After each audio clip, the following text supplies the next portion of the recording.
Recording in progress.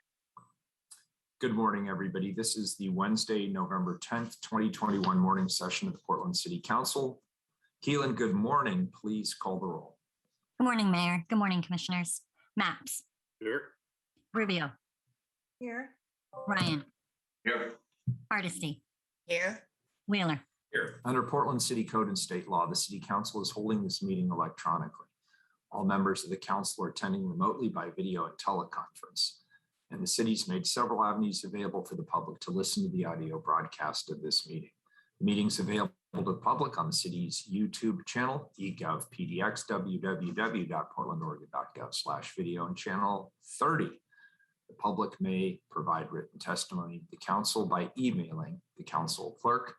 The email address is cctestimony@portlandoregon.gov. So the letter C, testimony@portlandoregon.gov. The council is taking these steps as a result of the COVID-19 pandemic and the need to limit in-person contact and to promote physical distancing. The pandemic is an emergency that threatens the public health, safety, and welfare, which requires us to meet remotely by electronic communications. Thank you all for your patience, your flexibility, and your understanding, as well as your resilience as we manage through this challenging situation to conduct the city's business. With that, we'll hear from legal counsel on the rules of order and conduct. Morning, Mayor. To participate in council meetings, you may sign up in advance with the council clerk's office for communications to briefly speak about any subject. You may also sign up for public testimony on resolutions or the first readings of ordinances. The published council agenda at portlandoregon.gov/auditor contains information about how and when you may sign up for testimony while the city council is holding electronic meetings. Your testimony should address the matter being considered at the time. When testifying, please state your name for the record. Your address is not necessary. Please disclose if you are a lobbyist. If you are representing an organization, please identify it. The presiding officer determines the length of testimony. Individuals generally have 3 minutes to testify unless otherwise stated.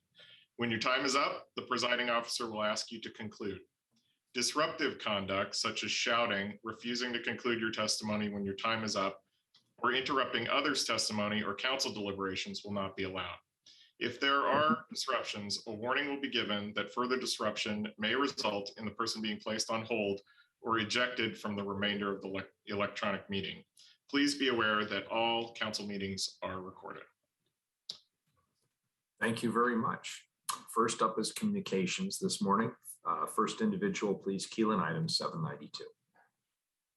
Request of William Seastrom Price to address council regarding public safety. This individual hasn't arrived yet. All right, very good. We'll move him to the end. 798 next. 793 next individual, please. Request of Pamela Couch to address council regarding catalytic converters. Good morning. Good morning. So I'm Pamela Couch. I run a business on Hayden Island, Installed Building Products, Portland. And we're a nationwide company. And I'm talking about, I've spent $10,000 on just catalytic converters this year. Not to go into all the gas lines or I don't know why they would actually drill into our gas tanks, but that has happened also. Just curious of when we're going to see some results in, monitoring who can turn in the catalytic converter so that we can stop. It doesn't seem like an act of Congress should be able to, it shouldn't take, an act of Congress to make this stop. So I'm just curious what the plan is, how long it's going to take, and when we're going to see some results, because I'm not the only person in Portland or in the Portland metro area, like Washington County, Clackamas County, that's seeing this, or even nationwide for that matter. So your thoughts? Thank you. Commissioner Maps. Pamela, yes, thank you for bringing this important issue to council's attention. I'm sure all of my colleagues on council have heard about this problem, both from constituents and I am sure from friends. This issue has been on my radar screen for the 11 months that I've been on this council. And I also want to reassure you that change and action is coming right away. One of the things that has happened in the last legislative session is that our state government passed a new law, which will basically forbid metal recycling businesses from taking catalytic converters from individuals. Instead, starting January 1, I believe they will only be allowed to accept catalytic converters from commercial sellers.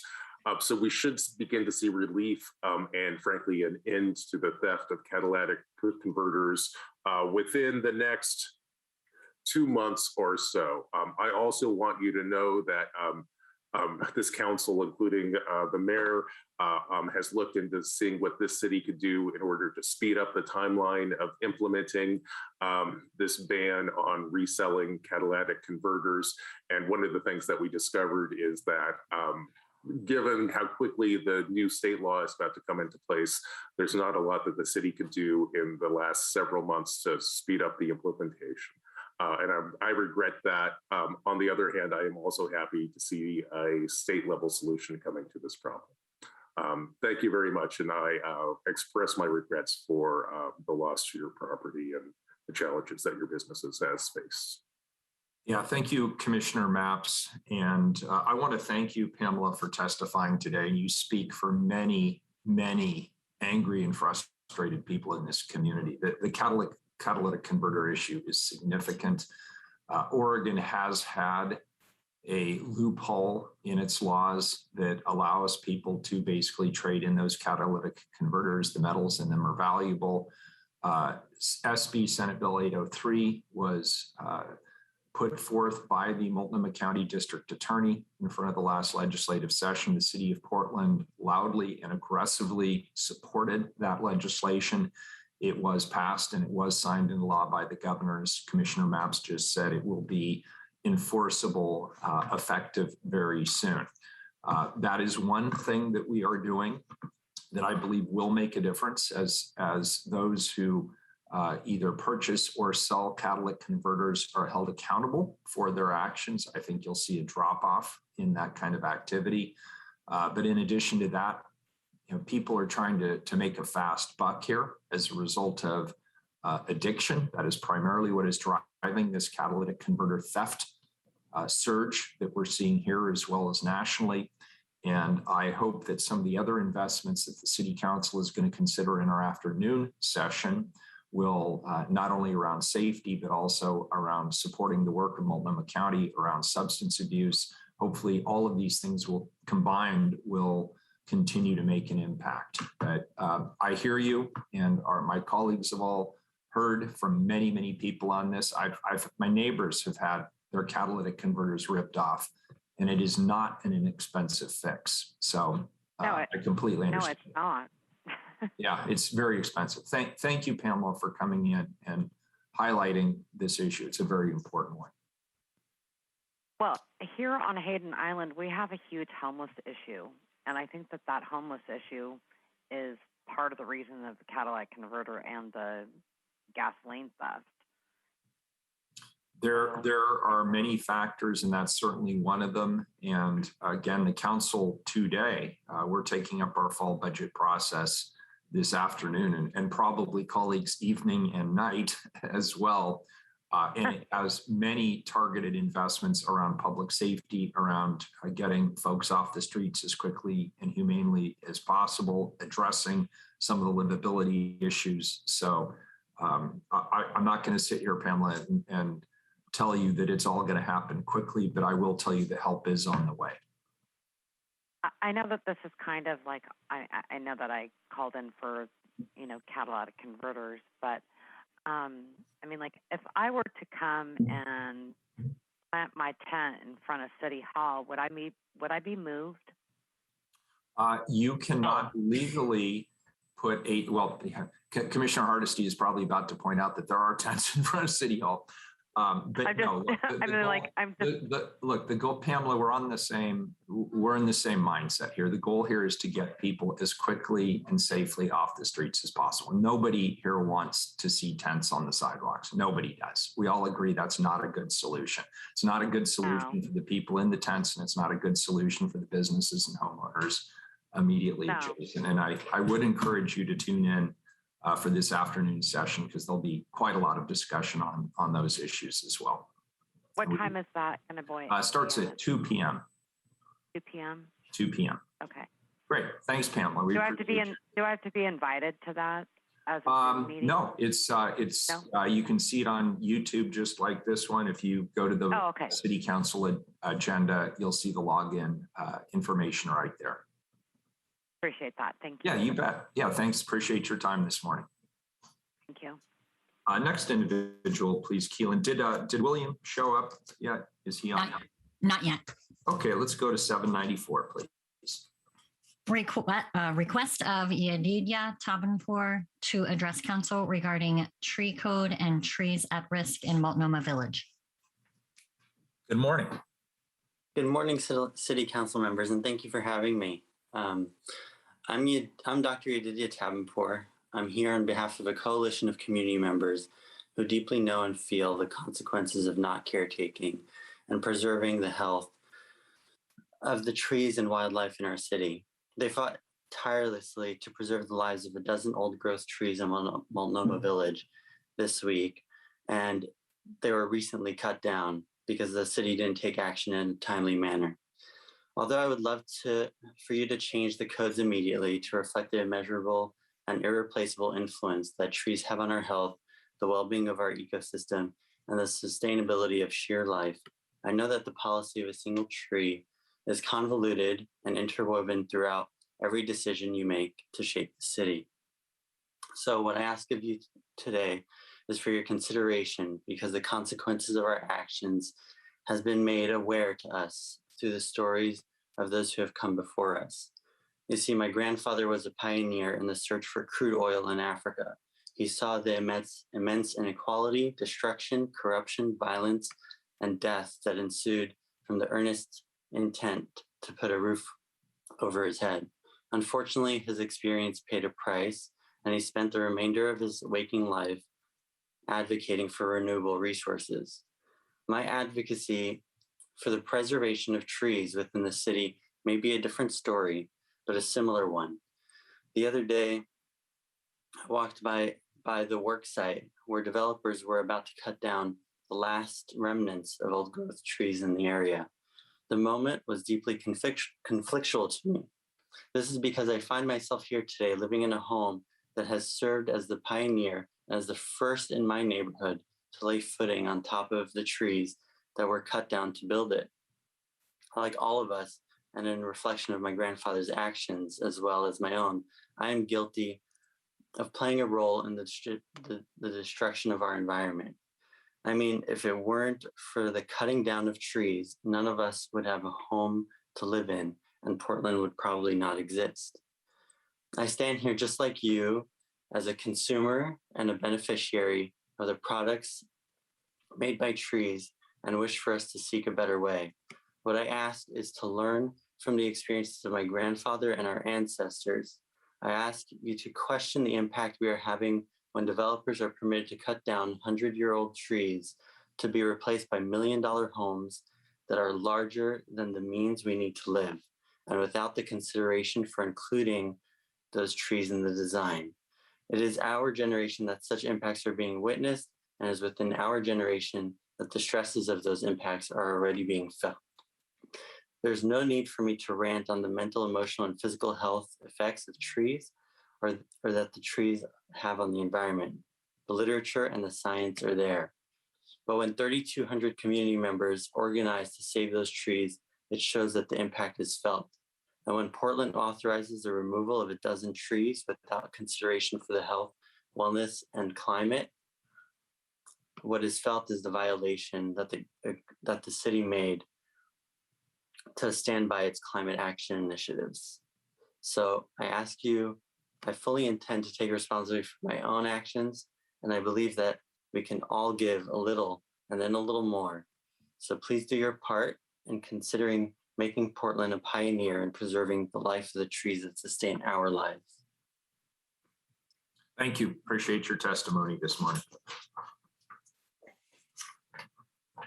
Next individual, please, 795, Keelan. Request of Michael Brown to address council regarding preservation of the St. John Heritage Association. Good morning, Michael. Good morning. I'm Michael Brown. I'm president of the St. John's Heritage Association. It's our role to preserve the proud, rich history of St. John and beyond St. John's, including Vanport and Albina, and also the people of St. John's in North Portland. And it's appropriate to go back to the Native Americans and move forward. Again, we're diverse. We represent the history of Blacks coming to Portland as well, all the way from Reuben Crawford, who was a former slave, the Winters brothers, Jackson Winters, the first Black student at the University of Portland, and his brother, Jim Winters, who was the first Black basketball coach in the state of Oregon. And you have the Japanese as well, Japanese American families, like such as the Onchi family, who were interned in the internment camp during the war. The Jowers family in St. John's, also those that built the railroad at the railroad cut here in St. John's. The history of women, such as Dr. Graves in the early part of the last century. The history of labor as well, the Longshore Strike in Pier Park. We also work with people like Norman Sylvester. So we have that proud, rich history, and that's part of our role to preserve that. We're a very diverse organization. So we have been in the the old St. John City Hall, the old North Precinct, at the east end of the St. John's Bridge for the last 44 years. We recently requested or advised to move out of that facility by the end of October, which we did. In 1977, members of the North Portland Citizens Committee petitioned the mayor and the city council to allow the group to house a museum in the St. John City Hall building, which was built in 1907, by the way. The city granted permission to use the upper third floor of the building for its museum. During the remodel of 1977, there was a budgeted $1.2 million, which included seismic upgrades and compliance with ADA standards. A grant of $300,000 from the Federal Economic Development Administration was secured. The grant stipulated that the third floor be demolished to the building frame and remain flexible in order to accommodate a multi-purpose for a variety of public functions, as well as serve as a classroom for facilities for the Portland Police Bureau members. The grant goes on to say the intent is to, quote, restore and preserve the historical character of the building to accommodate joint usership of the building, unquote. An article from April 7, 1995, issue of the St. John's Review, states there was an option for the city to buy out of the federal grant if an agreement between the St. John's Heritage Association and the city was made. Realize you're going short on time here. It's our request that we make the old historic City Hall building into a museum, not just for the St. John's Heritage Association, but to invite other folks in as well. And so we appreciate your assistance with this. And we also feel it's very important to preserve the life-saving pool, the Columbia Park Pool. Thank you. If anyone has any questions, please ask the questions. But it's very, very important to preserve the history of St. John's, the people of St. John's, but beyond as well. Like I said, we're a very diverse organization. It's not just St. John's specific, but we extend out on that. And I invite you to come and take a look at the City Hall there, or contact me for additional information regarding the history of the people of the area. Thank you. Thank you so much for giving us a very concise history of some of the key elements in St. John's. I appreciated it very much, and I know we'll have the opportunity to follow up with you on all of those issues. And I know Commissioner Rubio has been working on that pool issue as well. So thank you for your testimony this morning. Thank you so much, Mayor Wheeler, and also the council members Mapes, Rubio, Hardesty, and Ryan. Thank you so very much. Yeah, thanks for being here this morning. Keelan, next individual, 796, please. Request of Mike Burbout to address council regarding preservation of the St. John Heritage Association. Hi, Mike. Can you hear me now? Yep, you sound good. Okay. Morning. Well, good morning. It's always nice to share with our representatives information.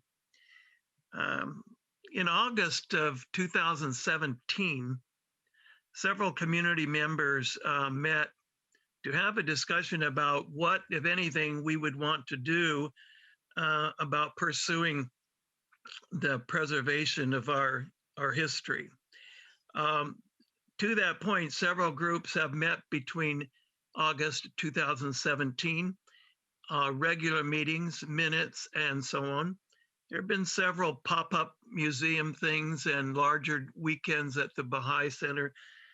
So there's a lot of engagement. There are t-shirts, there are buttons, there are magnets, and regular publications in the St. John's Review. As Michael Brown mentioned, the extensive work of the St. John's Heritage Association has been and continues to be extremely important. But when we look at the historic building, which was formerly the City Hall for St. John's, we are wanting to bring together a collaboration of the 4 or 5 different larger museums that exist within the area, plus individuals and groups. And it seems appropriate to most people that a historic building like the former St. John City Hall, built in 1907, would be almost a no-brainer for housing a St. John's Museum. A museum that would combine the artifacts and the history that is there, including the Kaiser shipyards and the Vanport and other areas. It seems that we have had good relations. I mean, North Portland is not naive about politics and politicians and policing and crime and Columbia Pool and schools and so on. So we're not naive in that area, but we're hoping that we can see a way forward.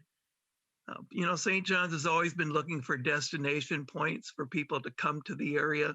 Certainly could be a marvelous tourist attraction and places for research and small lectures and so on. Our recent experiences, Mayor, with your team have not been exactly what we had hoped for. And we trust that maybe we can, we tried to do a positive approach by just letting all of the city leaders know how important it was to us and to have conversations. We couldn't even get on the agenda until now, but we were evicted out of City Hall by the end of October. If you've read the letters that have been sent to us from your staff, they're not exactly the kinds of positive rapport building that we would hope to see. So I hope that you will understand how important it is to us and that we'll be able to find a way to create that St. John's Museum at that historic site. Yeah, good. And I'm sorry that your interactions with my staff weren't to the level that you'd hoped. I apologize for that on behalf of my staff. I'll be honest, I've not personally been engaged in this issue. I've had a number of other issues that have required my time and my attention. But I'd be happy to have a call with you or with anybody else, and certainly make sure that you have the satisfaction you deserve when you speak with my team. So I'll make sure that happens. Ness, can you please get in touch with these gentlemen? We'll make sure that happens. Thank you. Commissioner Ryan, I see you have your hand raised as well. Yeah, real quick. I just want to acknowledge both Michael Brown and Mike Verbout for being here today. I know you reached out to me recently and I said that it would be important for you to sign up to do public testimony. You did it. And I want to also just acknowledge Mike Verbout's long history of leading the Roosevelt Alumni Association. So thank you for your service, both of you, to the community. Appreciate you. Thanks. Thank you.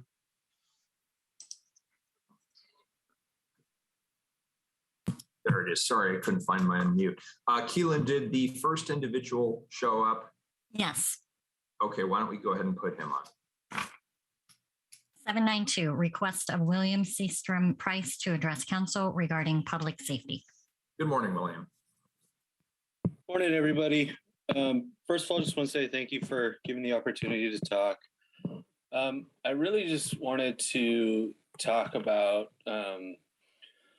the state of the city of Portland. I'm just a concerned parent and citizen. I grew up in Beaverton and my wife grew up in Southeast Portland, and we both love the city of Portland. The city that we grew up knowing and the city in its present state are just completely different. We won't even take our kids downtown right now due to safety concerns. I understand COVID provides hurdles, but all in the same, it's still disheartening to drive downtown and just not see the thriving city that we grew up with. Safety issues by our house are especially concerning. We live about a half a mile away from Mall 205. And about a month ago, I was walking our kid over to Target, and right in the middle of the sidewalk was just an open backpack with empty vials and 20 or so syringes just lying next to it. Our kids go to school right next to the Springwater corridor, and they have homeless camps that are clearly visible from the school. We can't use the bike pass anymore because we've come across more needles and even human feces. One of our sons actually rode his bike over a pile of needles, not knowing what it was.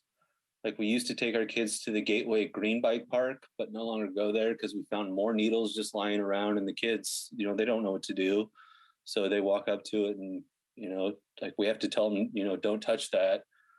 We don't even use the Max line anymore because we're scared about what we might encounter with everything going on.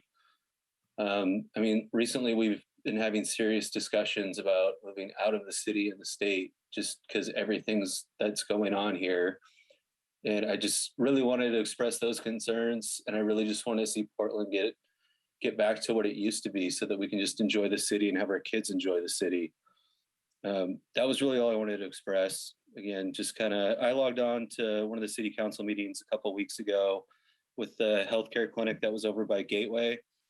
And that kind of hit home for me. It was we don't even go over there anymore. We used to go to that Fred Meyer all the time, but because of everything that was coming over from that Max line, that Max stop over into Freddy's, we won't even take our kids there anymore, and we don't even go there anymore.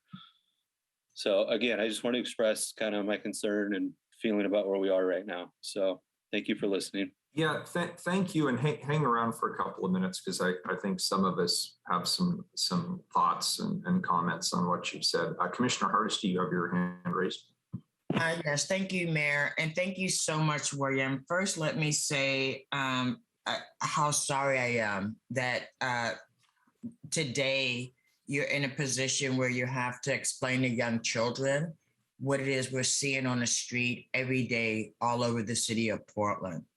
Let me say, we need you here in Portland. We need you to help with the recovery of Portland. What we've experienced over the last 2 years really has been unprecedented. And whether it's the pandemic, whether it's the racial justice movement, whether it's the severe weather, whether it's the wildfires, what I know is Portlanders are resilient. And when we pull together, we do incredible things. I want you to help be part of the solution because honestly, what I have seen throughout the pandemic is the level of mutual aid that I haven't seen since the civil rights movement in the 60s. Neighbors helping neighbors. That's not what we hear in the newspaper. That's not what leads to the news coverage. But every community in Portland has community members who are feeding our houseless population, who are doing neighborhood cleanups every week, who are actually engaging with people, trying to help them be safe where they are. The reality is we have thousands of people living on our streets today and no short-term plan to get thousands of people into housing. We have some plans in the work, but they are not enough and they don't address what the current need is. We need people like you, William, like people who are here because they chose to be here. They chose to raise a family here. And I don't want to sugarcoat it for you. These next couple of years are going to be very challenging. We have people who haven't worked for 2 years. People are facing eviction, 10,000 next month. And there's no easy solution to these complex problems. I wish I could say if we do this, it'll be done. Right? But William, I want to end with where I started, which is we need you. We need thoughtful community members who are not, not just pointing fingers, but you sound like a compassionate man who cares about the community he lives in and wants his kids to have a good experience growing up in this city. Absolutely. Don't give up on us yet. We're going to come back, and we're going to come back stronger. We're going to be more equitable. We're going to be more fair, and we're going to be much more transparent.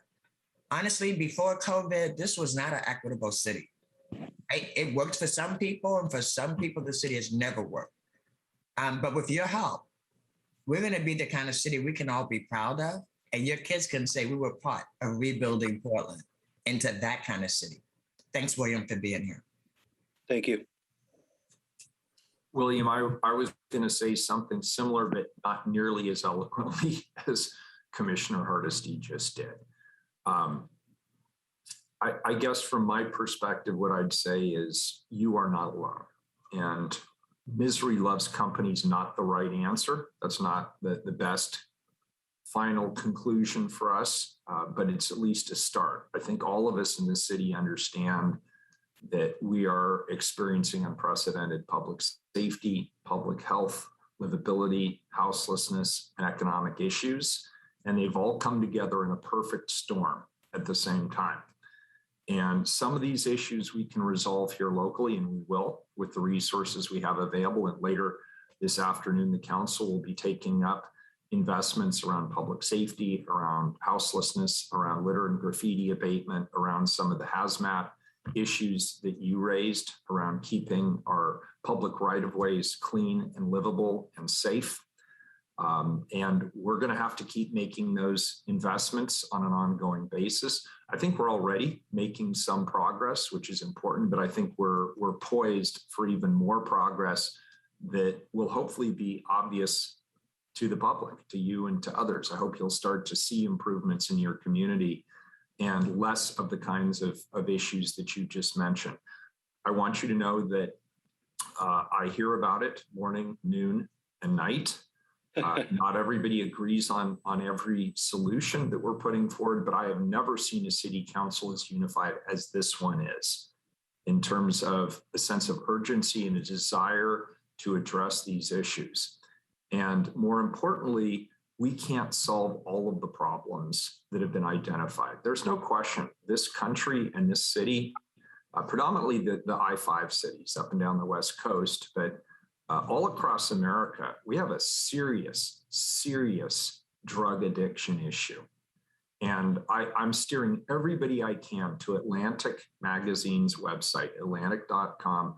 Read the article on the new meth. It is depressing as heck, but it's one I hope you'll pass around to your network. I've passed it around to mine, and it gives you some idea of how local government, county governments, state governments, and the federal government need to work together to address addiction and some of the mental health issues that are growing at an alarming pace nationally and certainly right here locally. In Portland, we've got to do our part around public safety and making sure that we have adequate resources to help protect the public, both in terms of policing as well as non-policing solutions and community-based solutions. It's an interesting time and it's an urgent time. And I don't want to lose you either. Commissioner Hardesty said it best. You just sound like a decent guy. You're the kind of people we want here. So don't throw in the towel yet. Give us a little bit of time to let some of these solutions work. And if they don't, you can leave, but I really don't want you to. I want these solutions to work. So I just really appreciate you coming in today and being honest and sharing your experience with us. And I say that knowing that lots and lots and lots of people in this city feel exactly the same way you do. So thank you for being here today. Yeah, thank you guys for letting me speak. Appreciate it. Yeah, you bet. Thank you. Keelan, to the consent agenda, have any items been pulled? We've had no requests. Good, because it's a tiny agenda. If anything got pulled, it would have been the whole agenda. Without further ado, please call the roll. Maps, Aye. Rubio, Aye. Ryan, Aye. Hardesty, Aye. Wheeler, Aye, the consent agenda is adopted. To the time certain item, please. Item 797.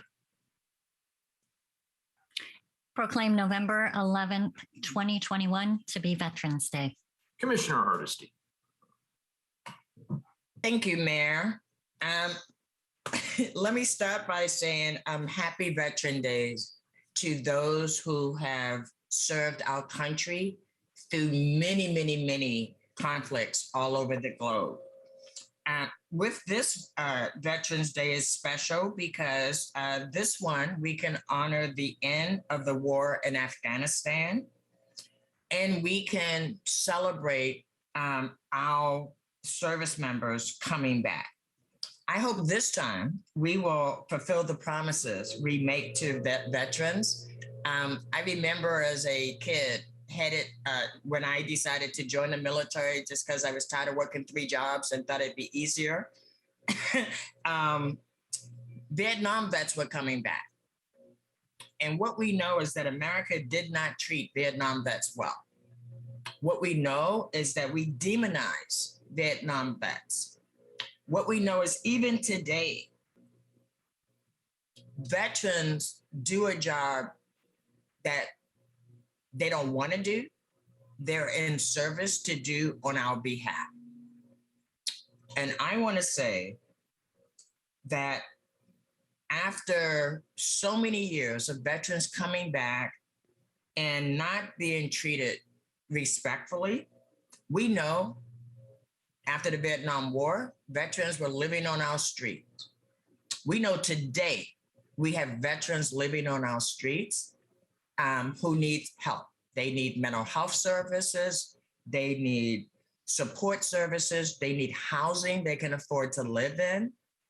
And so it's ironic for me that we have a Veterans Day holiday, but we as a country, and I'm not blaming the city of Portland as a country, we have really failed our veterans over and over and over again. But veterans are resilient. Veterans are the kind of people that come in where there's nothing and make something.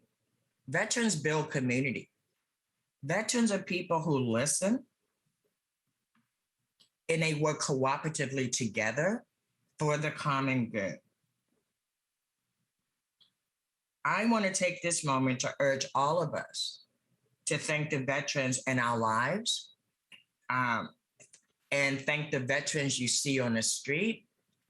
And remember, you can be for peace and still have love for veterans. Thank you. Thank you, Commissioner Hardesty. And we have some invited testimony this morning. I believe we have 2 individuals. The first is Chris Sun. Good morning.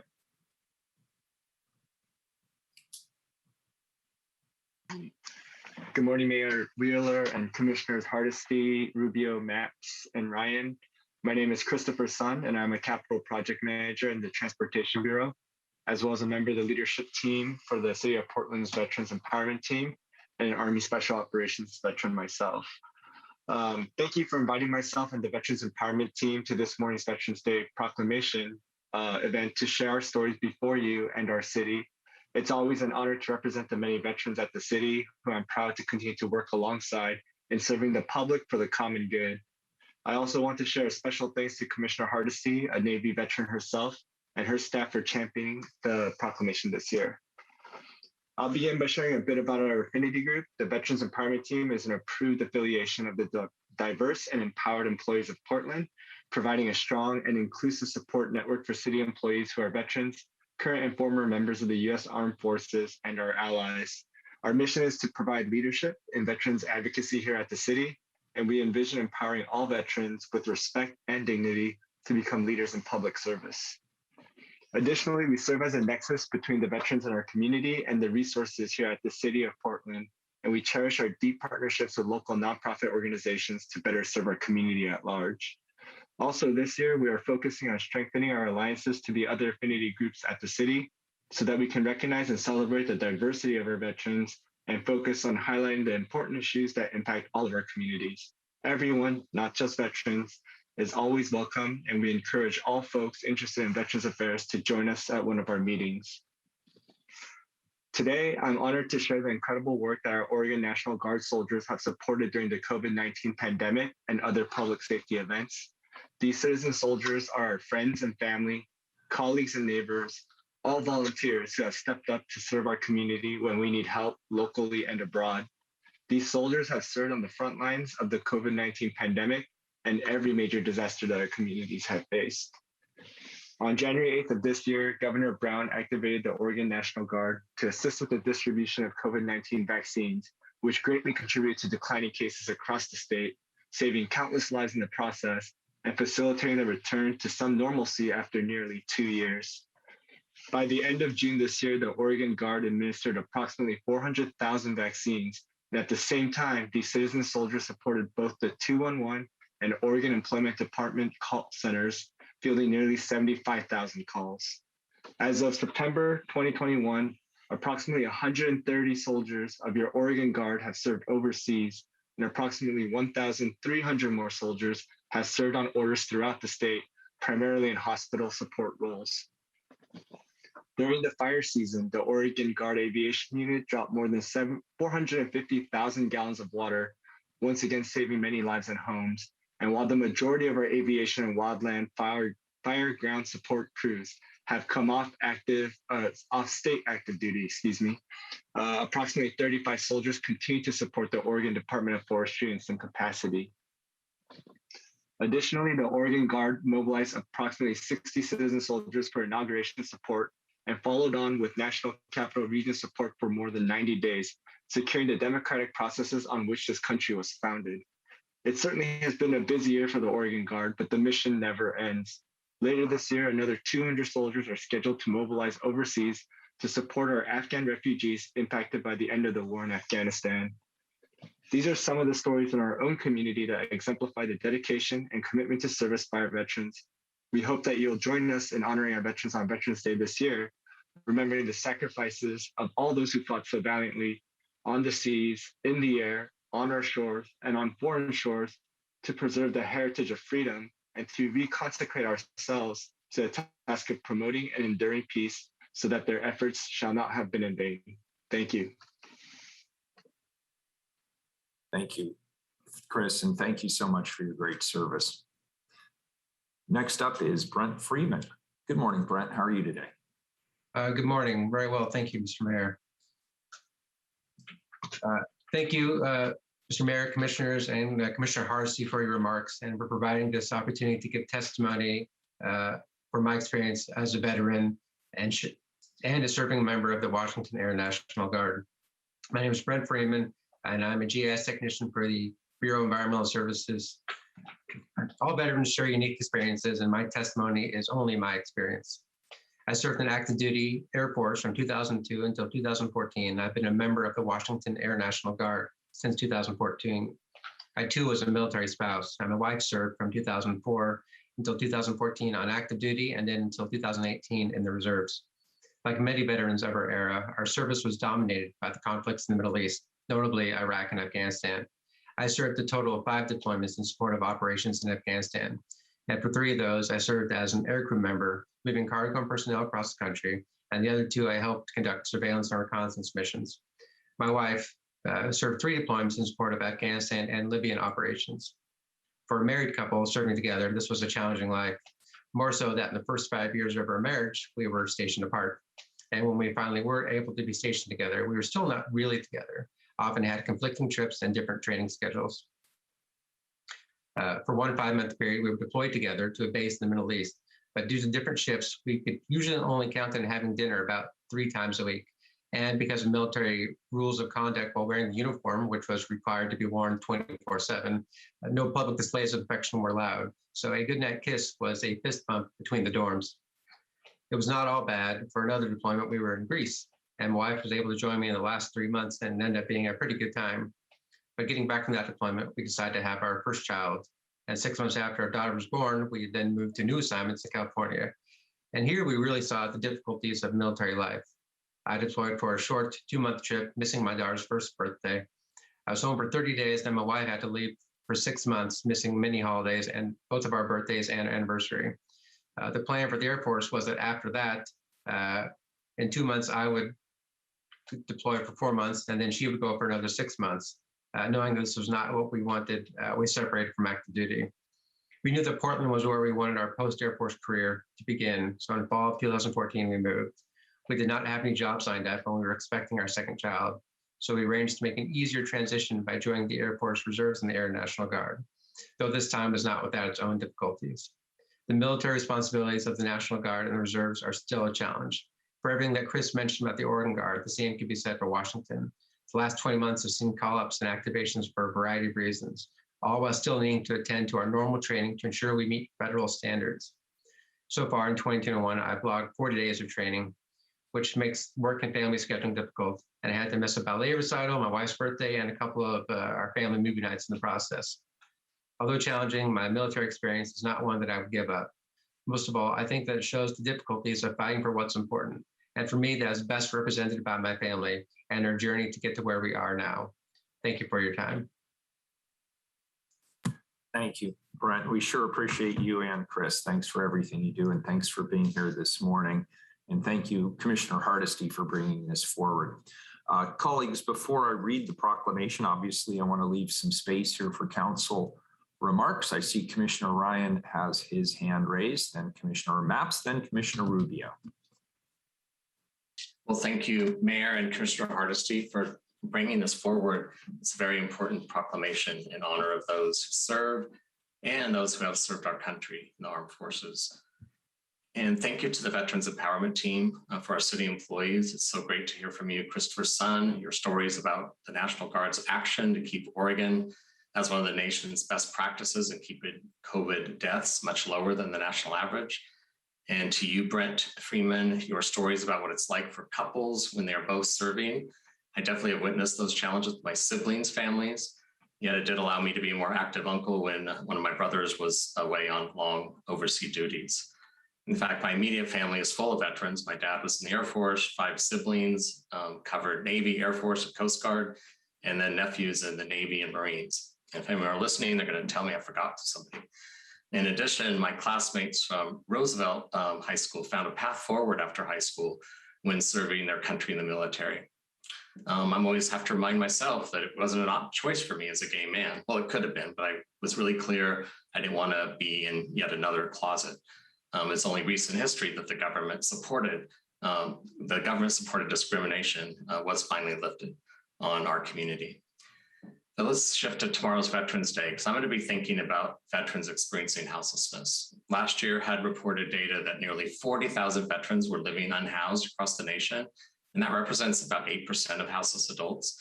And just last week, Pamplin Media Group highlighted how 43.2% of veterans experiencing homelessness are people of color, compared with 18.4% of the general veteran population. That's a stark 25% disparity. Understandably, we aren't doing much better here in Portland, and yet we are making some progress. Next month, Finley Commons will open its doors with 35 units of permanent supportive housing. All 35 are targeting veterans experiencing houselessness, veterans at risk of houselessness, and 20 units will serve veterans that are dealing with mental illness. This project is a shining example of what we can do with partnership and federal support. Clearly, we need to build more permanent supportive housing for vulnerable communities and scale that up. We need federal government to properly invest in housing in the houselessness crisis, and we will continue to be working, supporting more projects like the Finley Commons to provide housing for all Portland veterans. Lastly, if you're looking for ways to engage and support veterans of color tomorrow, one activity I encourage people to think about is attending the popular Soul Food Cart Keys Loaded Kitchen in Northeast Portland. They will be teaming up with veteran friends to host Feed Black Vets Portland. which will focus on honoring Black veterans and continuing the fight for equity. Hats off to my friend Sean Flynn for his leadership on Feed Black Vets and for asking me to stand with him with of all the vets during the BLM protest. Thank you again, Mayor Wheeler, Commissioner Hardesty, for your service as a veteran and for bringing this proclamation forward. I really hope all Portlanders take a moment tomorrow to reflect and to take some action and reach out to a veteran in their life and show them some love. Thanks. Thanks, Commissioner. Commissioner Mapps and then Commissioner Rubio. Thank you, Mr. Mayor.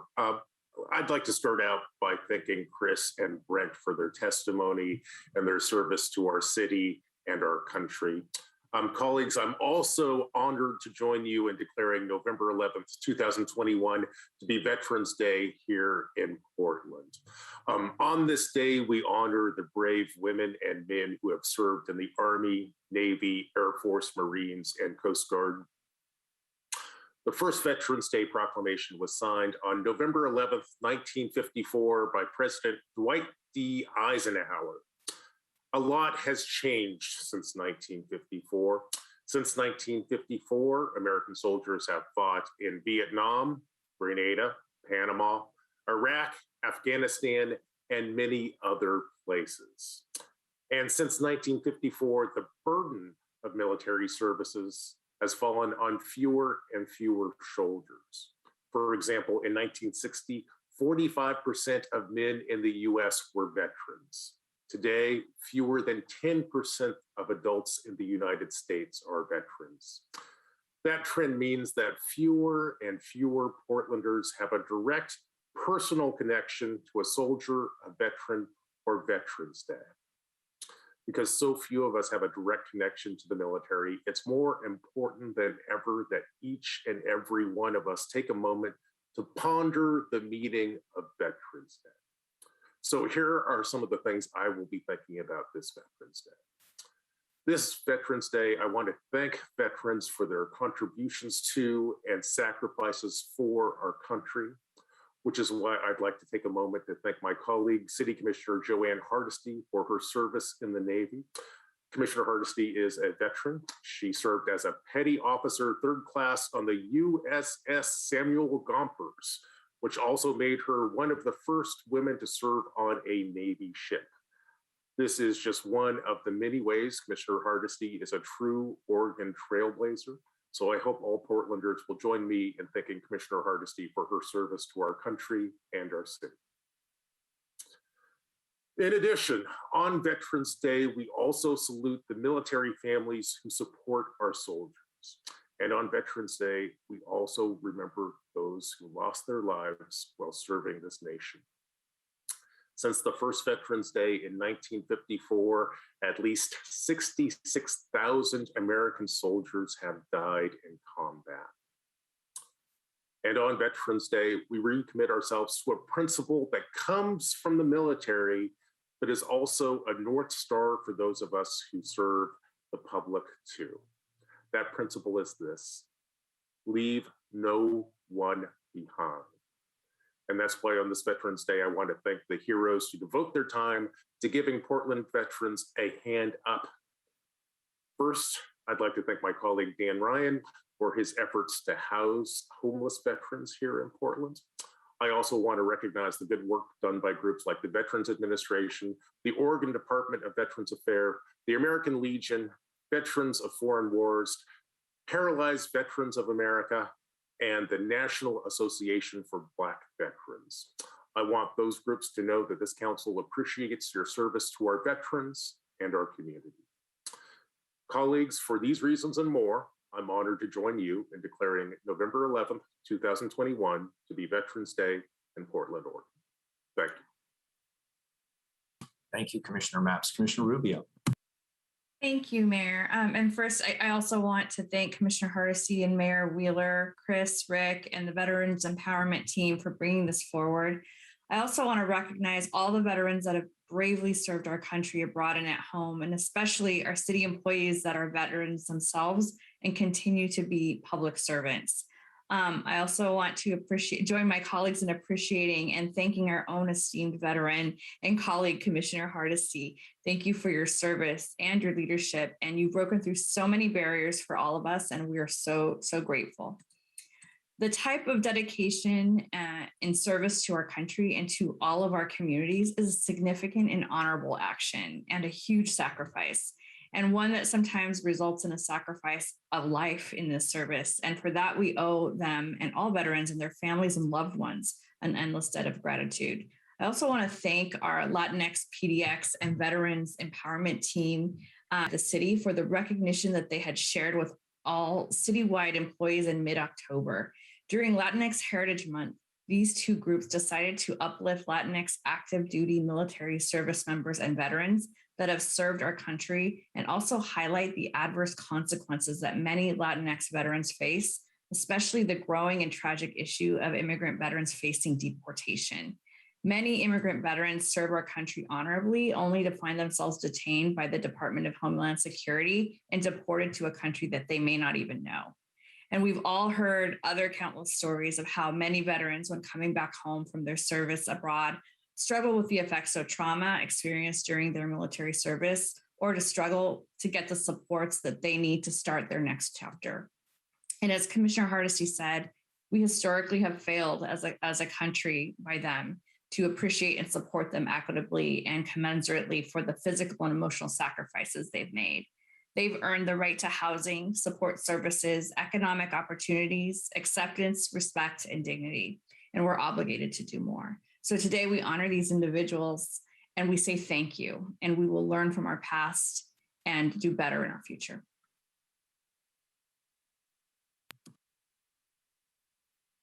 There it is. Thank you, Commissioner Rubio, for your comments as well. Thank you, colleagues. Again, before I read the proclamation, I want to thank Chris and Brent for being here today. I also want to thank Commissioner Hardesty for bringing this forward and for your eloquent comments earlier. I also want to acknowledge the dedication and the work of Portland's Veterans Empowerment Group.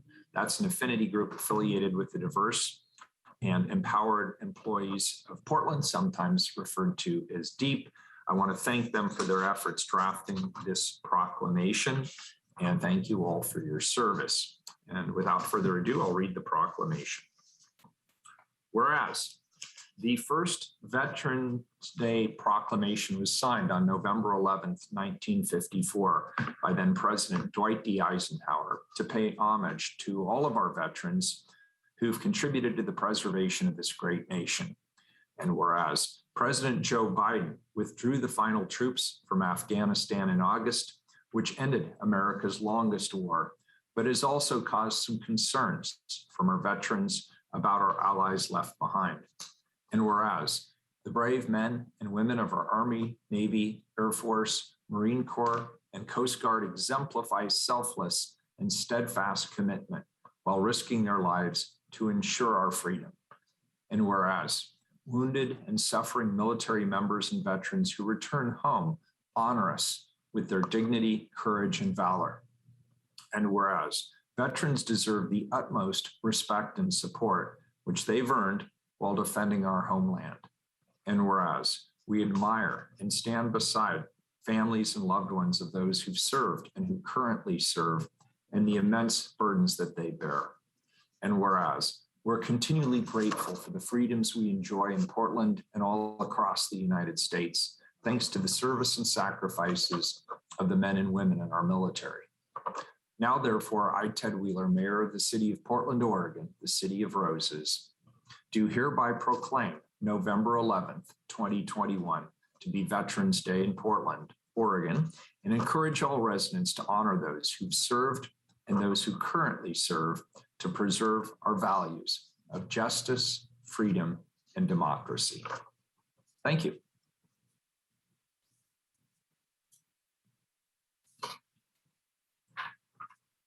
We will move now to the regular agenda. Please, Keelan, item 800. Authorize revenue bonds in amount not to exceed $47 million to finance transportation projects. Colleagues, this is a second reading. We've already heard a presentation and had opportunities for public testimony. Is there any further business on this item? Seeing none, Keelan, please call the roll. Maps, Aye. Rubio, Aye. Ryan, Aye. Hardesty, Aye. Wheeler, Aye, the ordinance is adopted. Next, 801, please. authorize letter of agreement between the Bureau of Emergency Communications and the Portland Police Association to recognize employees who worked overtime in response to the Office of the Governor's Executive Order Declaration of Emergency due to coronavirus. Commissioner Maps. Yes, Mr. Mayor, I would like to make a motion to remove the emergency clause from this ordinance. Can I get a second? Second. Commissioner Maps moves the removal of the emergency ordinance. I've seconded. Any further discussion on the removal of the emergency clause? Seeing none, Keelan, please call the roll on the amendment. Maps, Aye. Rubio, Aye. Ryan, Aye. Hardesty, Aye. Wheeler, Aye, the motion passes. The ordinance is now amended. This is a first reading of a non-emergency ordinance. Commissioner Maps. Thank you, Mr. Mayor. Colleagues, the ordinance before us today comes from the Bureau of Emergency Communications. The Bureau is asking for council approval to re-implement overtime recognition pay for the current fiscal year for BOIC dispatchers who have worked or will work 75 hours or more of overtime in the current fiscal year. Employees who meet that criteria would be eligible for up to two $500 bonuses. Estimates suggest this program will cost the Bureau between $15,000 and $20,000. These bonuses are intended to recognize the hard work and sacrifices our call takers and dispatchers have made this year. This action will also help the Bureau grow staff at BOIC by helping us retain call takers and dispatch personnel. Colleagues, as the commissioner in charge of the Bureau of Emergency Communications, I'm obliged to be blunt with you about the current well-being of our 911 call takers. To be frank, our 911 staff are worn out.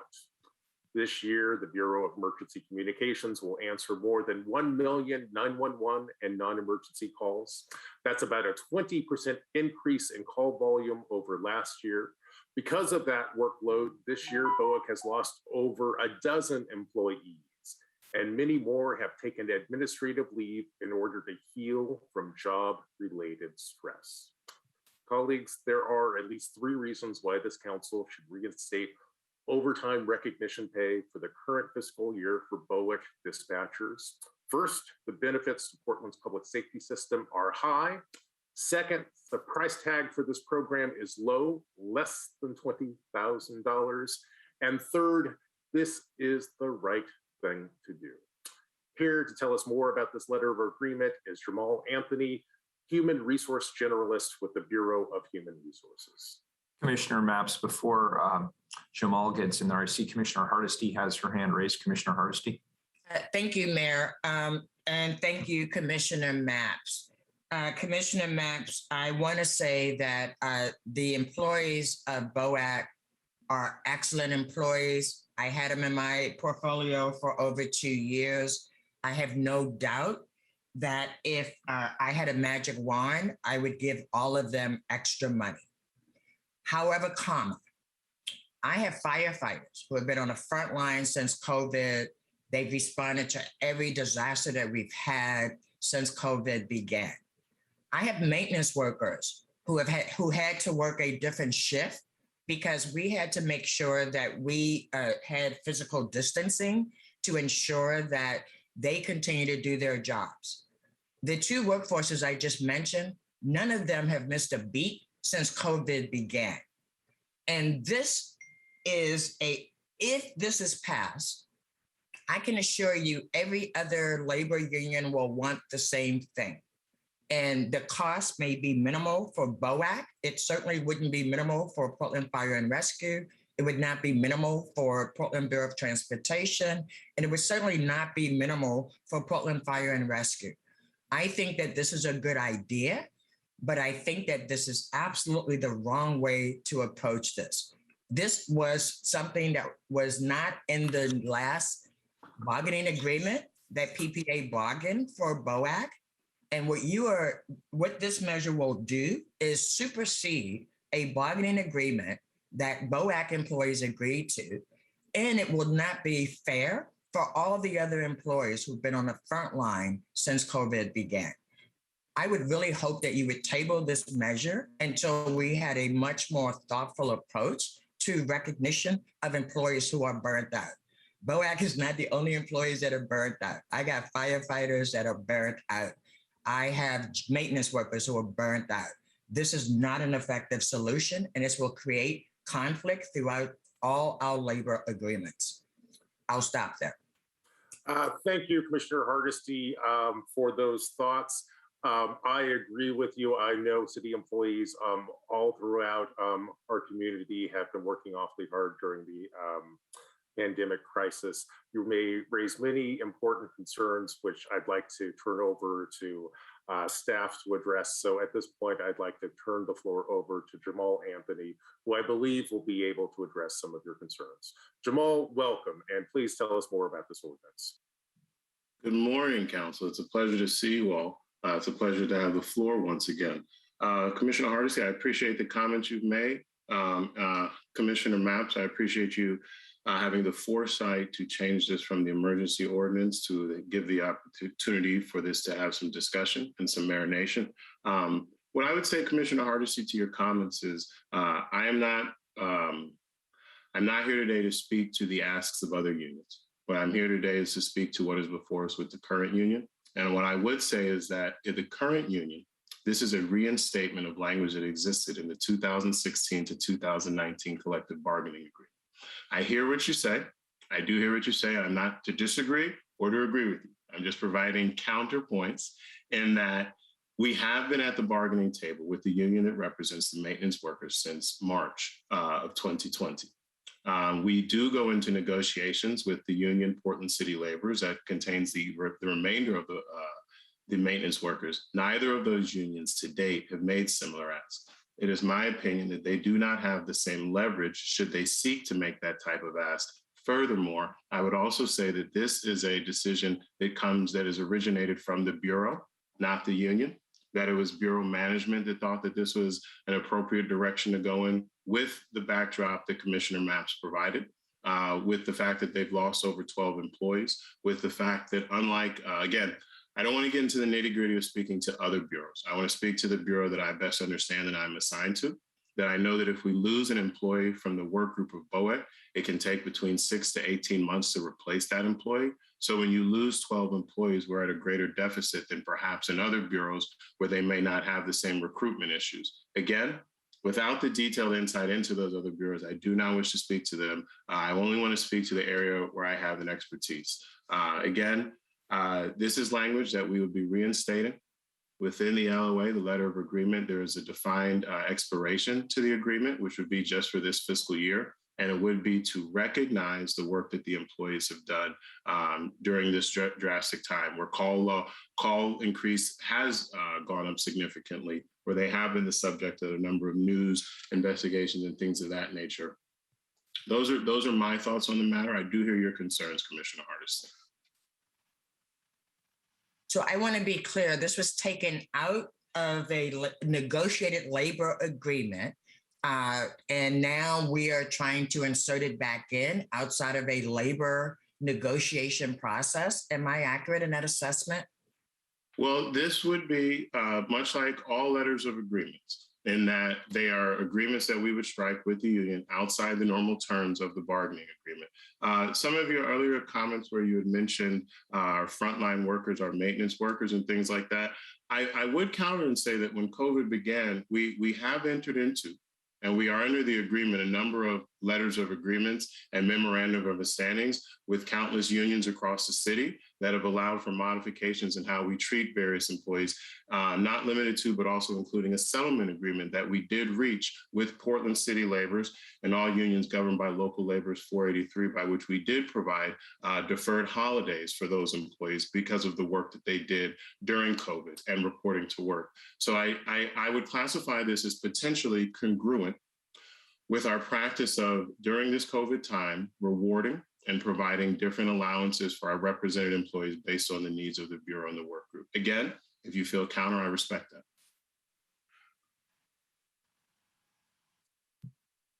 Thank you. And does Jamal, does that complete your presentation? Yes, I was not aware that we were going to move it from emergency to a traditional ordinance. So if there's an opportunity to speak more to it, I will allow myself time to check in with the Bureau and follow up to any other points that Commissioner Hardesty may have. Well, I hope this is not just a Commissioner Hardesty concern. I hope the whole council is concerned about circumventing the collective bargaining agreements and then what the repercussions are with other collective bargaining agreements. This is not a Commissioner Hardesty question. We are making a policy decision on the fly with no information. It showed up on the agenda. No one talked to me about it. I would raise these questions had I had an opportunity. And so for it to show up on the agenda as an emergency, and again, I have no qualms with us wanting to reward employees who have done extraordinary work during COVID. But we would be making a huge mistake to reward one set of employees when we have so many other employees who are worthy as well. We either figure out how to do it for all the employees that have done above and beyond or none. This has to be fair. And this feels to me like somebody lost something in a negotiation and we're trying to slip it back in under the cover of COVID. That's not the way I make public policy. So I'm just really offended that this came with so little feedback and so little interaction. Commissioner Hardesty, to that point, I want to reiterate that the language in the 2016 to 19 contract was extremely similar to the letter of agreement that is presented today. And that is exactly my point. Thank you. That is my point. So, no worries. In your comments, you had mentioned that this would potentially be an attempt of the union to circumvent the bargaining process. And what I wanted to highlight was this was something that was brought forward by the management. So this was not an ask of the union. This did not bear itself from the union seeking to get something that they lost out on. This was something that the Bureau brought forward and thought this, as Commissioner Mapps pointed out, that this was an appropriate thing to do for the work group considering the extraordinary circumstances. So I just wanted to provide that context. Commissioner Ryan, I see you have your hand raised as well. Yeah, just for the record, I want to acknowledge, first of all, I can see why this was brought forward. I appreciate, Commissioner Mapps, that you took off the emergency ordinance.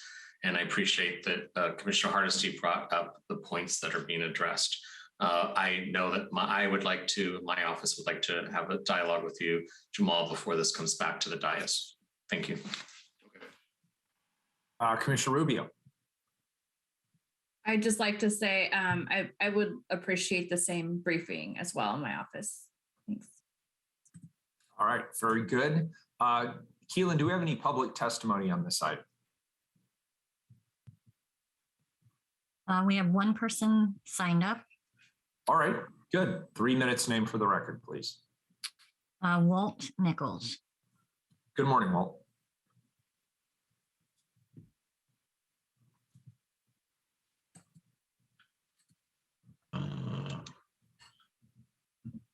Oh, it looks like Walt may have dropped off the call. All right, very good. This is a first reading of a non-emergency ordinance. It moves to second reading. Next item, 802, please. Approve findings to authorize an exemption to the competitive bidding requirements and approve use of the alternative contracting method of construction manager general contractor for the Carolina Trunk Work Zones 01 and 03 rehabilitation project. Commissioner Mapps. Mr. Mayor, colleagues, the ordinance before us today authorizes environmental services to use an alternative contracting method to secure a construction manager general contractor for the Carolina Trunk Project. The Carolina Trunk Project refers to a long-planned environmental services capital improvement project designed to upgrade a nearly 90-year-old combined sewer or stormwater and wastewater pipe in Southwest Portland. The pipe runs from Barber Boulevard onto Interstate 5 to Macadam Avenue. The pipe is a critical part of Portland's wastewater system, and this pipe has reached the end of its useful life. Colleagues, in many ways, the ordinance before us today is a fairly standard sewer project. In other ways, this project is remarkable. Because this pipe is located in a dense urban neighborhood and runs underneath the highway, replacing this pipe is complicated. There are lots of ways to fail here, and failure is not an option. That's why picking the right contractor for the Carolina Trunk project is so important. The construction manager general contractor method is critical to executing this complicated project with the least amount of disruption to the public, businesses, and residents, while also bringing this project in on time and on budget, while also contributing to our city's equity goals. Here to give us a brief presentation on the Carolina Truck project, we have Todd Martinez, project manager with Environmental Services, and Young Zhang, design manager with DES. Todd, welcome. Please tell us more.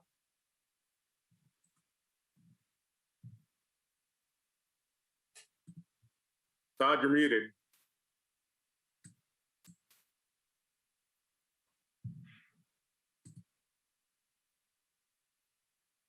Yep, you're still muted.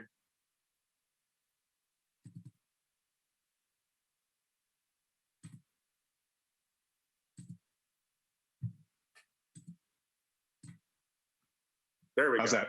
That's okay. Perfect. Sorry about that. As Commissioner Mapp said, this is a very complicated project. Let me just reorient you to where we're at in Southwest Portland. The middle band there, the two red lines, that's Interstate 5. Our project is the magenta line and the blue line that goes from west to east. Barber Boulevard is that wavy line on top of that map, and then we have Macadam Boulevard near the right side of that map. As Commissioner Mapp said, this is an old trunk. It's reached the end of its life. It was built in the early 30s. The project area itself is not large. It's only about 1,600 feet in total, but as was also stated, it's very complicated given the proximity to Interstate 5, which includes a new crossing, that's the blue line, a downstream, which is on the right side of the screen, open cut construction, and then a rehabilitation of the existing trunk on the upstream side, which is the left here stream. And there's also a stormwater separation component as well. Some of the challenges this project has technically is that this existing trunk is very, very deep. You can see on that insert there, the profile, sometimes up to 70 feet next to Interstate 5. There's limited access because of the topographical features with the interstate, existing buildings, very dense part of our city. Also, this is a critical infrastructure. This is a trunk system, so bypassing the existing flows, the combined flows, is going to be very difficult given the network of streets we have and the obstacles, including the freeway. This is going to be very complicated with permitting. We're going to have lots of public involvement, of course, because of the neighbors there, business owners, but also with ODOT and the PBOT as well. There's going to be night work, and there's going to be impacts to traffic. And there will have to be easements on private property just to get access to our existing system. So we broke this into two parts. Phase 1 will be that new transverse crossing. In this particular map, it's the orange line. There'll be the rehab existing crossing, which is the green existing trunk system. And then we'll replace that downstream system all the way to Macadam. That's the phase 1. Phase 1 will be everything else, upstream, the rehab, and then all the stormwater separations that we talked about earlier. This is approximately $20 million. We're early in the planning phases, so this estimate is a planning level estimate, so it is a range, but it's approximately $20 million. We expect to start design next month we've done a lot of the planning work already. That's how we came to where we're at now. And we hope to have that guaranteed maximum price in November of 2023, and then starting construction that same month in 2023. As was mentioned, some of the key parts, key advantages of having a contractor, manager, general contractor mode of delivery is we get some schedule efficiencies. There's a lot of complicated pieces here that need to be designed. We also get that contractor input so we can get the constructability worked out. Reduce some uncertainties, and this is a project of this size. We have the ability to mold our equity goals into one plan with one contractor. And that's the end of my presentation. We recommend that you accept the factual findings and authorize exemption from competitive low bid procurement. And at this time, if there are any questions, myself and design manager are here to answer questions. This is a map, by the way, of this area of South Portland. You can see from this map, this is from the 30s. It's changed quite a bit. It's got a lot more dense over time and a lot more complicated factors for this project. Thank you. Thank you, colleagues. Any questions? And Keelan, while I'm waiting to see if there are any questions, has anybody signed up for public testimony on this item? Yes, we have one person signed up. All right, why don't we go ahead and have them come up first, and then we'll get to Commissioner Hardesty. Walt Nichols. Hi, Walt.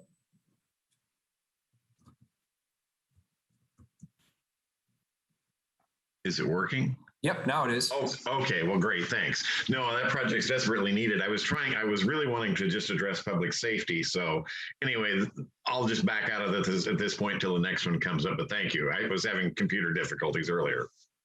You know what, Walt, just because we're in a charitable mood, why don't you take 30 seconds and just make your main points that you would have made? Great.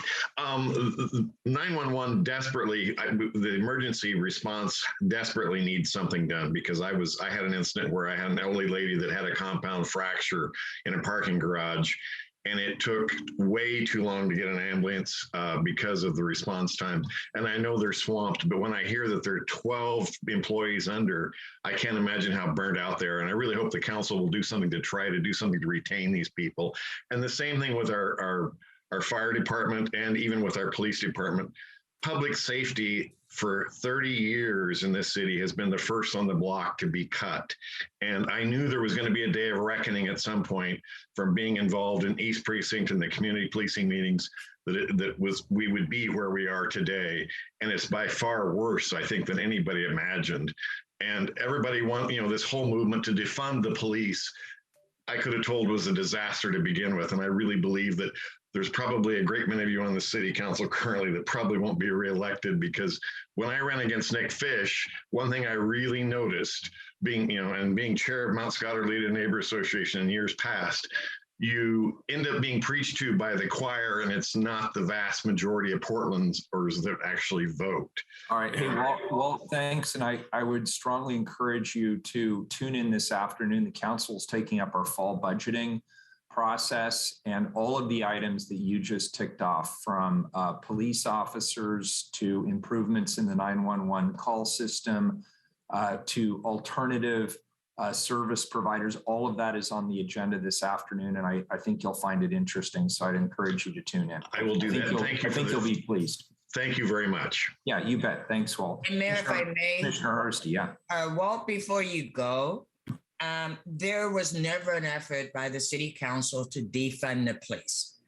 And I say this over and over and over again because people over and over and over again misinterpret the fact that we cut 3 programs that had racially disparate outcomes from the very beginning of those programs.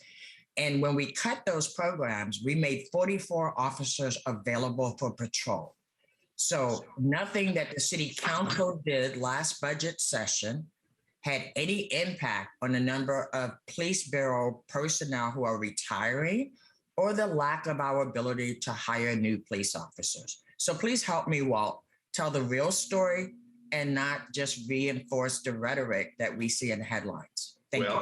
I would like to disagree briefly. That's okay. We're not having a debate today. No. As the mayor said, you can come back at 2.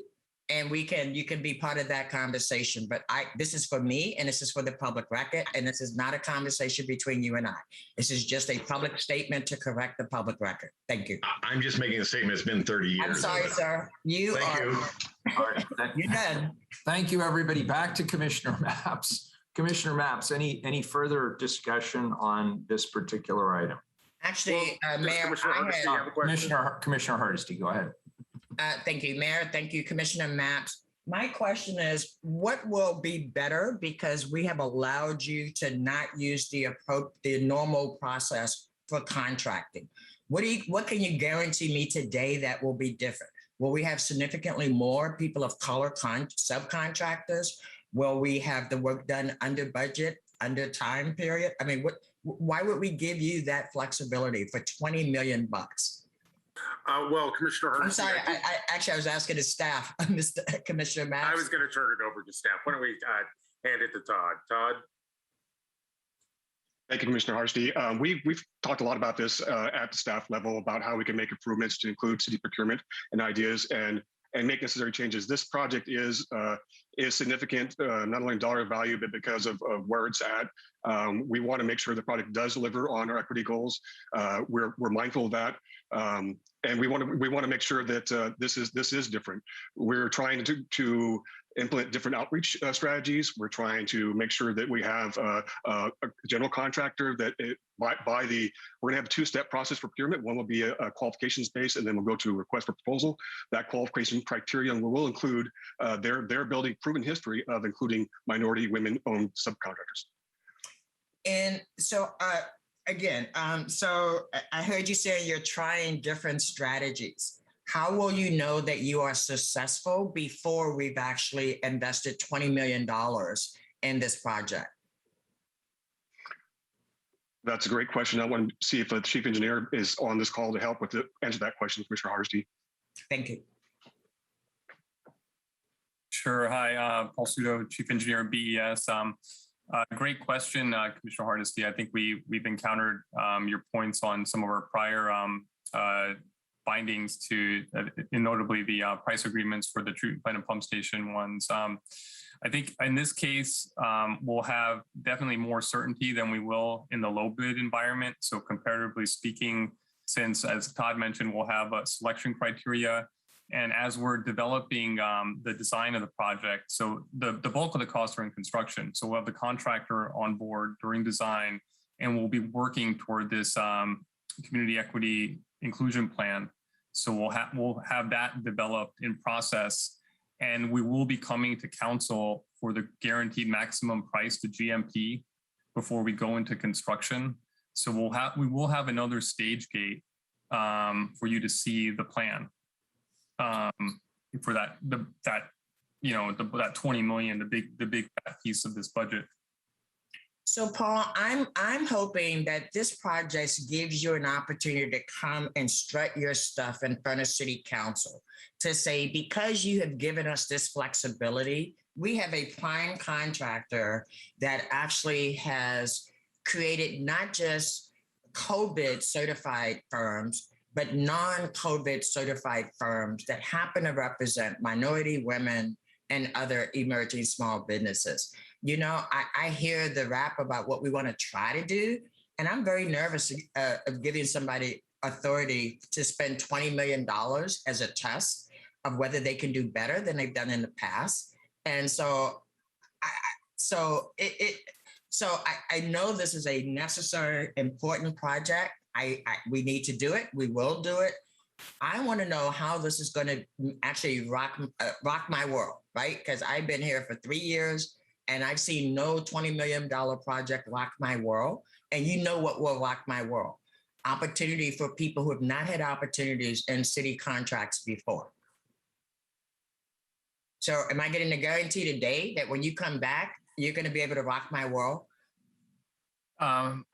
We will do our best to achieve that, Commissioner Hardesty. I think we'll definitely need partners to do that. We need partners in the contracting community. So we're working on outreach, certainly. See, I'm sorry, that just sounds to me like what we always say, right? Honestly, that just sounds like the same old rhetoric I get every time somebody brings a contract in front of me. We tried, we can't make them apply, right? I'm just not comfortable saying, okay, here's 20 million, go do the best, and we'll see what we try. We see what we end up with. I'm concerned about that you're not speaking to me with confidence. And I need confidence if I'm going to give you $20 million and you're going to promise me that we're going to have a good outcome. I hear you. The best I can offer is when we come back for the GMP, we'll have we'll have that confidence because we will have worked through that with our partners once we get a contractor on board. Because right now we are in that outreach phase. I think we've been loud and clear with our contracting community about the city's goals, our council's goals to do more for contractors of color in this area and build capacity. Because we also have been very clear about it's not just one project, right? We expect to sustain contracts in this community ongoing. So we need projects to do capacity building. So we have billions of dollars in transportation projects that are going to be in this region very soon, right? And if we haven't figured out how to create that pipeline by the time we start getting these billion-dollar federal contracts for transportation improvements, we're going to be way behind the curve. Paul, I'm not mad at you, right? You know, we've had this conversation many times. Certainly not mad at you, Todd, or Commissioner Maps, but I expect more when you ask me to give you authority to spend $20 million. So that's where I am. Thank you very much. Appreciate the understood. Thank you. Thank you.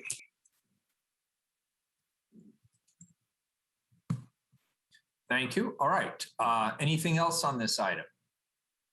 This is a first reading of a non-emergency ordinance. It moves to second reading. Next item, please, 803. Authorize a competitive solicitation and contract with the lowest responsible bidder for construction of the citywide sump replacement project number E11155 for an estimated cost of $1,458,600. Commissioner Maps. Mr. Mayor, colleagues, I've pulled this item back to my office. Without objection. Commissioner Hardesty, do you have your hand raised for this or no? Okay. Good. That item is returned to Commissioner Mapp's office. 804, please. This is a second reading. Authorize competitive solicitation and contract with the lowest responsible bidder and provide payment for construction of the South Portland Burlingame Phase 2 Sewer Rehabilitation Project number E11080 for an estimated cost of $5 million. This is the second reading. We've already heard a presentation and had opportunity for public testimony. Any further business on this item? Seeing none, please call the roll. Maps. Aye. Rubio. Aye. Ryan. Aye. Hardesty. Aye. Wheeler. Aye. The ordinance is adopted. Item 805, please. Authorize a competitive solicitation and contract with the lowest responsible bidder for construction of the Errol Heights Park Development Project for an estimated cost of $7,060,000. Commissioner Rubio. Thank you, Mayor. First, I'd like to thank Park staff for their work on this project. By moving forward with the Errol Heights Park project, Portland Parks and Rec will deliver a much anticipated park for the Brentwood-Darlington neighborhood, which has been planned since 2005. These park improvements will provide both traditional park features as well as enhanced habitat and natural areas. The construction will coincide with the adjacent PBOT-led Errol Heights LID Road, curbs, stormwater, and sidewalk project, providing safe access to the park. The operations and maintenance for the park will be funded initially through the parks levy, and meanwhile, we'll be working with City Council to develop a successor resource, whether that be the renewal of a levy or some other more permanent source. So Portland Parks and Recreation Manager Ross Swanson is here to present on this item and answer your questions. So I'll turn it over to Ross. Hi there. Thank you, Commissioner Rubio. Council, thanks for your time today. Is there my presentation? Can it be brought up? Thank you so much. Okay. We're here today to request council authorization for a competitive bid and solicitation for the contracting of the lowest responsible bidder for the construction of Errol Heights project. Next slide, please. Errol Heights is a 16-acre park located in Southeast Portland. It stretches between Southeast 45th Avenue and 52nd Avenue. On the north and south side is Southeast Harney Drive and Southeast Tenino. It is in the Brentwood-Darlington neighborhood. In 2005, Parks and Recreation completed a master plan of the site.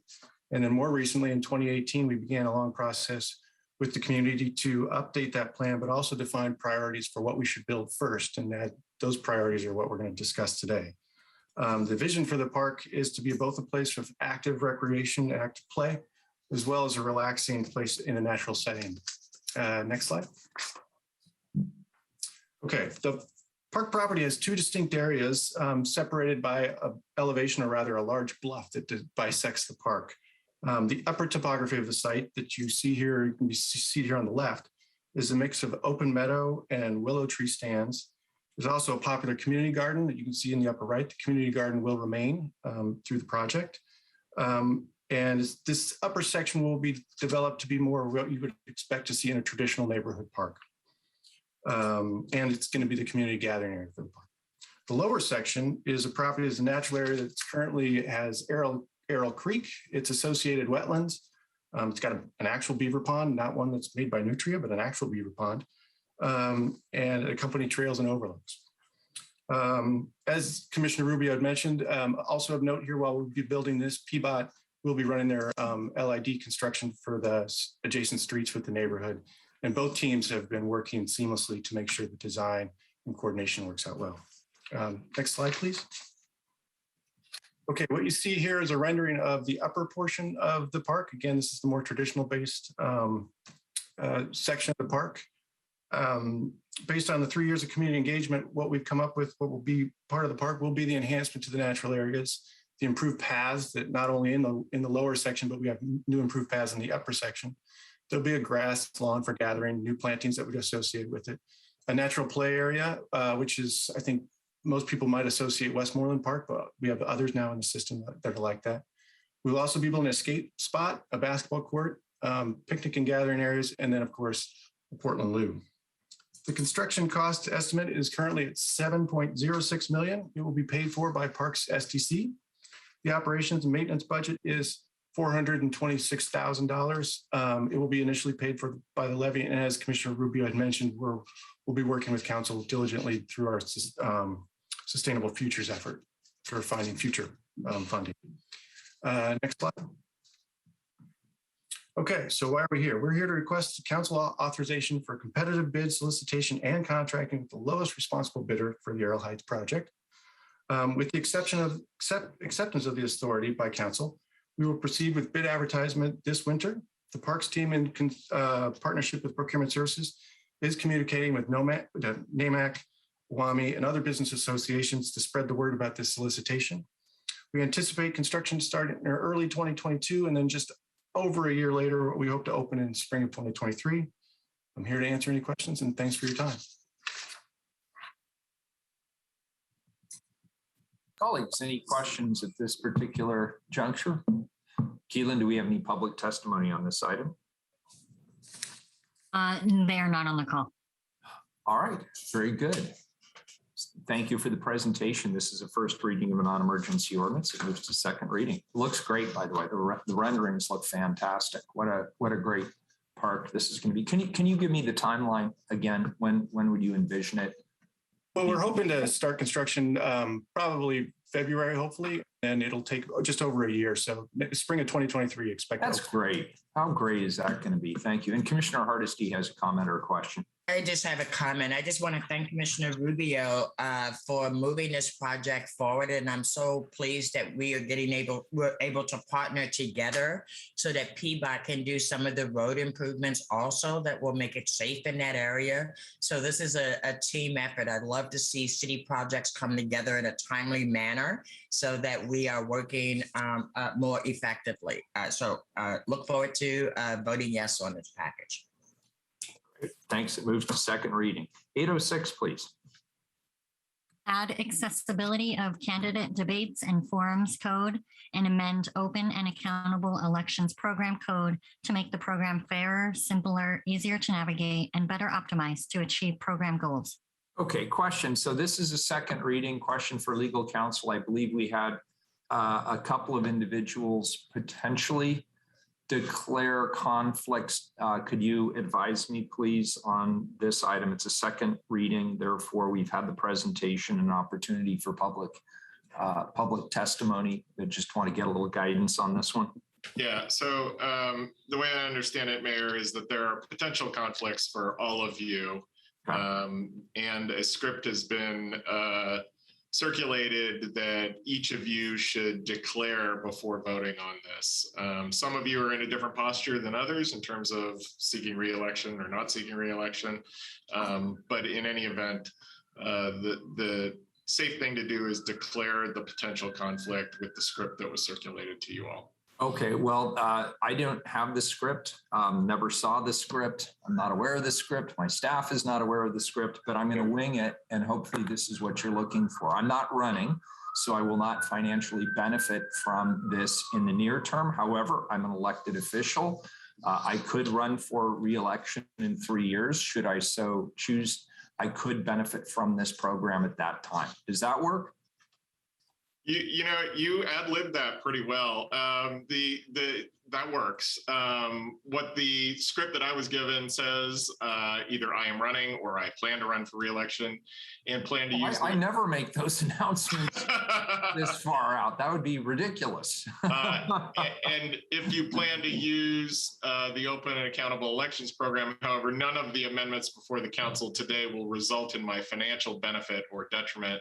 Nevertheless, out of an abundance of caution, I am disclosing this as a potential conflict. Yeah, what you said combined with what I said is what I You hit most of it. You hit it all pretty much. Commissioner Hardesty, you have your hand raised. Yes, Mayor. And thank you, I think, Ken, because I also did not get that notice. But I will say that I am qualified as a candidate for open elections for this current season. And I am using the system currently, and therefore I will not personally benefit from any changes that will take place outside of the rules of the open and accountable elections process. Is that okay, Ken? Yeah, that works. Okay. Good enough. Commissioner Ryan. What you're declaring is you have a potential conflict of interest and you may or may not choose to participate in the program at some point, essentially. Well, I am choosing to participate in the program now. Okay. I am certified for my re-election campaign using the open and accountable elections process. And so is that a personal benefit? I'm unsure, because anybody who runs for my seat has access to become available to use that system. So I'm confused. Is this a perceived or a real conflict? So the way the amendments have been structured is what I understand is that we don't believe that there's an actual conflict of interest, but you need to, make that determination on your own. But there is a potential conflict of interest that you need to declare. If there's an actual conflict of interest, if you believe there's an actual conflict of interest, then you should not participate in the vote. Well, now that we're as clear as mud in this conversation, I am going to declare that I believe I have a personal conflict of interest and therefore will not be participating in the vote on this matter. Very good, Commissioner Ryan. Okay, it's my turn. First of all, this is a script we got from you, Ken, and your colleagues. So just thought I'd put that out there. I am running for re-election and I am participating in the open and accountable elections program. However, none of the amendments before the council today will result in my financial benefit or determinant. However, nonetheless, out of abundance of caution, I am disclosing this as a potential conflict of interest, and therefore I have chosen to abstain from voting on this item today. Thank you. Thank you, Commissioner Ryan. Commissioner Rubio. So Ken, I declared a conflict in the first reading on the record. So does that still uphold? Yeah, I mean, if you want to do it again before the vote. I just don't have the script in front of me, but I think I'll do my best to say what my colleagues just said too. Okay. So I am not currently a candidate running for re-election, but I'm declaring a potential. I don't believe I have a conflict, but I am declaring a potential conflict out of an abundance of caution. All right, very good. So we got that taken care of. This is a second. Mr. Mayor.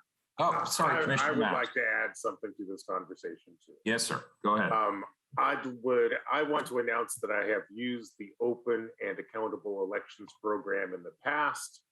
I am not currently running for re-election. However, out of an abundance of caution, I am disclosing this potential conflict of interest. Very well stated. It looks like you got the script. I never got the script, so I had to wing it. Yeah, it's in the chat now. Please call the roll, Keelan. Maps. Aye. Rubio. Colleagues, I just want to thank you and your staff for your patience on this ordinance. As you all know, the Open and Accountable Elections Program is such a new program that it requires and will continue to require fine-tuning and focus. And the ordinance before us today will ensure that the gears continue to turn while hopefully and ideally minimizing as much of the conflict exposure that still exists with this council. I also want to acknowledge the great work of the Open and Accountable Elections Commissioners who've undertaken the work that we see today with extreme diligence and a high degree of care. And I have high confidence in these members and our work with them. And lastly, I just want to thank Director Motet for the dedication that she brought to this work. The OAE Commission did a significant part in shaping this proposal, but it's been Director Motet that has worked tirelessly to navigate the unique complexities of this ordinance over the last month, and we're very grateful for that. So these are needed changes to the program, but we trust the Commission and Director Motet to come back in a future session to address any unfinished business. Thanks. May I consult with legal counsel? Ken, are you there? Yes. Do I call everyone? Yeah, I think call them and have them abstain on the vote.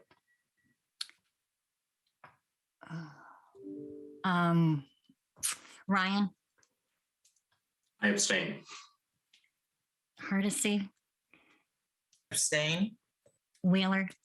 I vote aye. The ordinance is adopted. Thank you. I didn't get a chance to vote. Oh, we forgot Maps. After all that, he read the script better than any of us, and we didn't even let him Rubio go? I forgot to say aye. I vote aye. Oh dear. Maps. This was a tough one. Here, I'm going to pause here and let council just kind of reboot us. Where are we? I think everybody has voted except for you, Commissioner Maps. Aye. All right, I just want to say as a dress rehearsal, that was terrible, you guys. The ordinance is adopted. We've got to really practice before this afternoon. Next item, 807, please. Amend sidewalks, curbs, and driveways code and transportation administrative rules to update and add clarification for the permitting and condition of driveways. Commissioner Hardesty, save us, please. Oh, absolutely, Mayor. Thank you so much.